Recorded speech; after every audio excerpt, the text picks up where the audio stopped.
Hi everyone, welcome to my class. In this class I will teach you how to do a white bridal bouquet. I like doing white bouquets. I think they're very classy, they're very elegant, they're very romantic, and really it's something you have to learn how to do.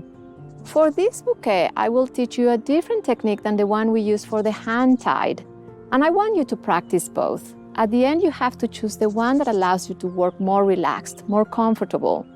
Remember that the main goal is to create something that feels very effortless, very romantic. And to achieve that, you really have to take care of your stems, so take the time to prepare them, to clean them, to nurture them.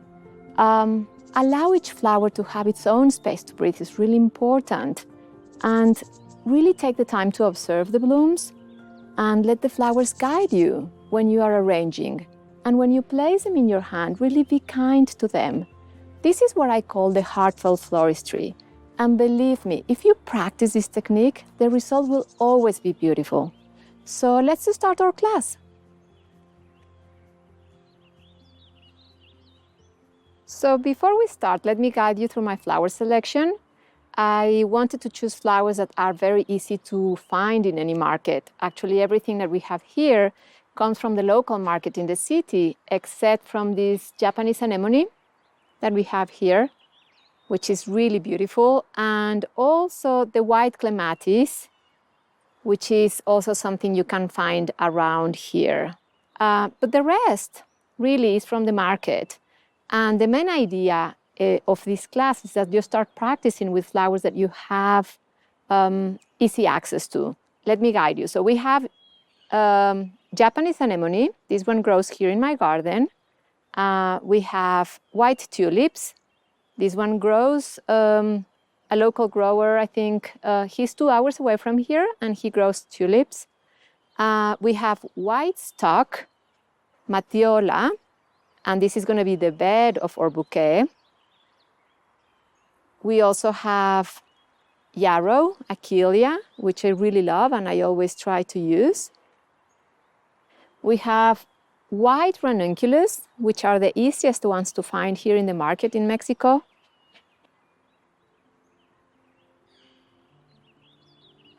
For roses, we're using white majolica. It's my favorite rose, and it's very easy to find in the market here too. And we're going to use this white dendrobium, which is a very classy flower, and it lasts very well in heat.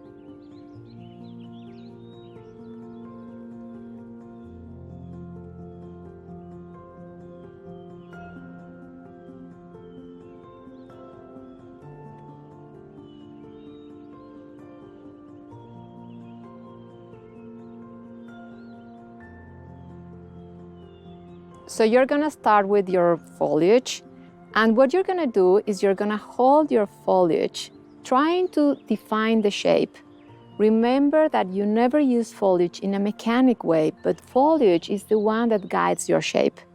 So I'm going to hold them like this. You know, I really like the idea that this one will go in this direction and this one will go that direction. I'm going to add another piece of foliage, and again I'm going to hold it with my hand. I'm going to hold it here or here. Try different positions. I think it's going to be here. I feel comfortable here. I'm going to use a piece of mock orange. And remember, I already cleaned all my stems, so it's very easy for me to work my stems. So I'm going to place this mock orange here, and I really like how it looks. Mock orange is beautiful.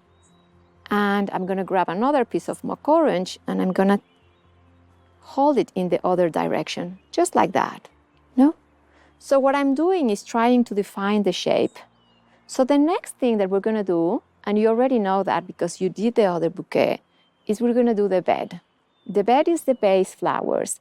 And whatever you choose for a base, it has to be a flower that is okay to be a little bit on the first level, you know? You can't choose for a bed something that is really fragile.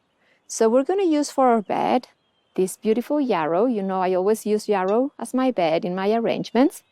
So I'm going to grab a few stems, and I'm going to start working from one side of my arrangement to the other side, creating this bed in different levels.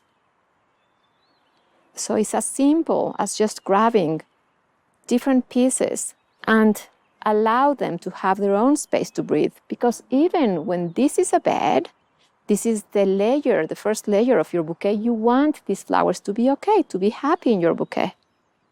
So I'm gonna place this one in another level, this one lower, and I'm gonna keep going all the way to the back of my bouquet. I'm gonna grab one more, or maybe two more, and this is gonna be the bed with the arrow. Now I'm gonna use also this white stock, Matiola, and it's gonna give me another texture in the bed, which is something that I really want. So I'm gonna grab this one, and again, I'm just gonna place 2 or 3, I don't know, and it's gonna be the first layer of my bouquet. So I'm just gonna hold them here. So I'm gonna grab another piece of this white Matiola stock, and just gonna remove this. And I'm gonna use another one of these ones. Again, what I'm doing is make the first layer of my bouquet. And now I think I'm gonna grab one more. All of them are so beautiful, so I'm happy to use them. And I'm just gonna place this one here. What I'm going to do now is start to add my focal flowers. And there will be a point where I will, instead of holding, then just use my hand as a base. So you'll see. So let me grab my roses. We're gonna use this white Maiolica. And as you can see, all my stems are very clean, and I actually allow them to open for the last 3 days. So they are at the maximum beauty right now. So I'm gonna place some of these white Maiolicas, and again, you don't wanna splash them everywhere. You wanna group them, you wanna create lines like rivers from one side of your arrangement to the other side. So I'm gonna grab this one, and I'm gonna place this one here. Just there. I'm gonna grab another one, and I'm gonna follow the line, and I'm gonna place this one here. And when I do it, I'm going to be mindful all the time that whatever I put in my bouquet, the other flowers are also happy with it. You know, you always want them to have their own space to breathe. And I'm gonna grab one more, and I'm gonna place it somewhere here, but lower, you know? You always want to create waves. The next thing that I'm going to do is add my ranunculus and my tulips. Tulips and ranunculus have a very snappy stem. That means that they are very easy to break. Some florists wire ranunculus. I don't like to do that to the flowers, so I'm gonna protect them with other flowers around them after I place them. So I'm gonna grab some of these beautiful white ranunculus, and I'm gonna place them somewhere here. And when I do it, I always be mindful of where the stem is going, because it could break very easily. So I'm gonna grab one. Choose ranunculus that are looking into different directions, so it has more movement to your bouquet. I'm gonna grab another one, maybe here. And she's gonna be looking in this place. She's gonna be looking that direction. I'm gonna grab one more, and I'm gonna place it somewhere here. And at this point, I feel I'm good enough to just hold them like this. Can you see?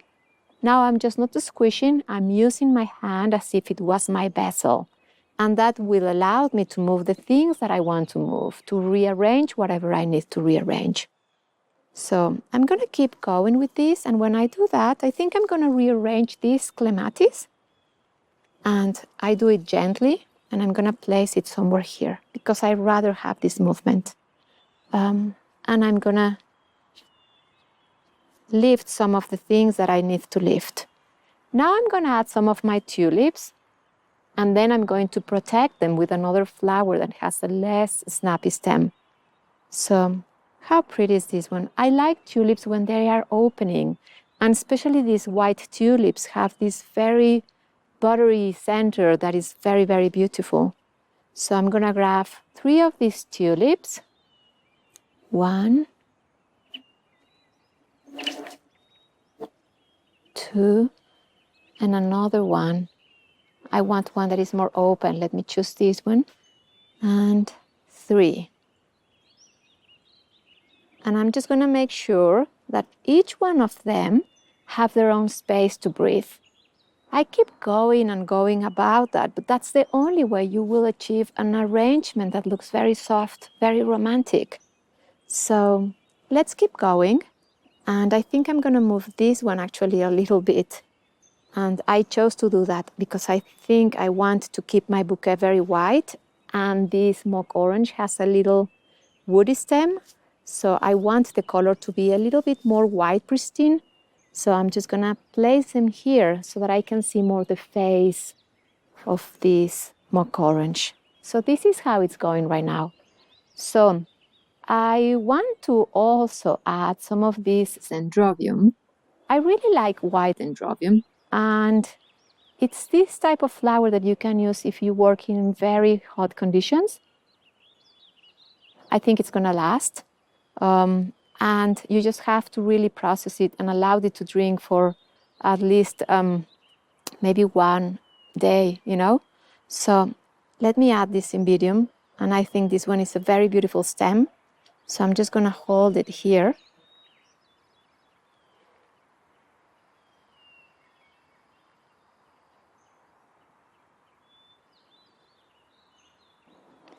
I'm gonna grab another piece of this beautiful cymbidium, and again, take the time to observe each of your blooms. Where does this one will have more grace in my bouquet? So I think I want to have her here. So I'm just gonna come, relax, and thread her a little bit so that she comes in this direction.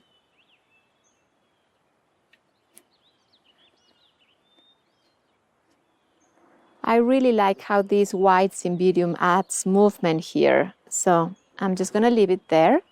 And I'm gonna work on this side of my bouquet.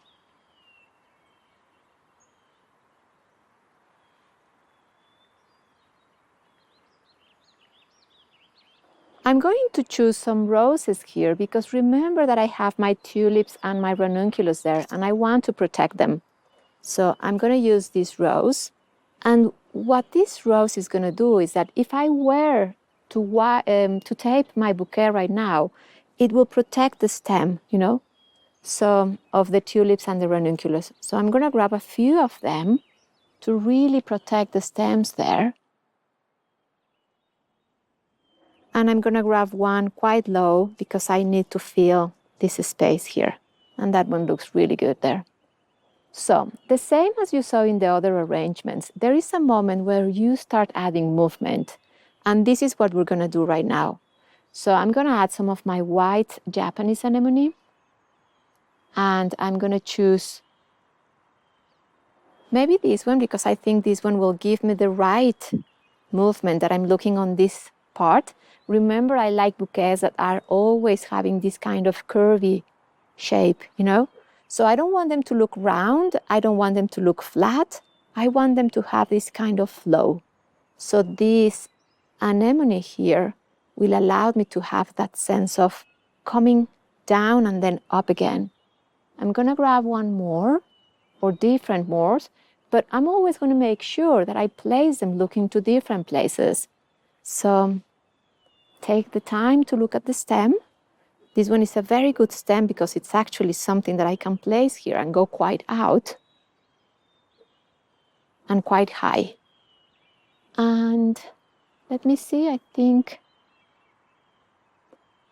this is a very pretty stem, and I'm gonna place this one somewhere here. And as we did in the hand tied, you're gonna twist, you know, feel where does the stem wants to come and just place it very soft there. And I'm making this movement even more pronounced, which is very pretty. So as you see, white bridals are very easy. You just have to choose your flowers correctly. And really, the only secret is allow them to have their own space to breathe. So be very soft, be very kind to them. So I'm going to grab more of this yarrow to fill the places where I feel I need to add more texture and to, maybe if I have a hole like here. So I'm going to add this one here, and we're going to do the same that we did on the hand tied.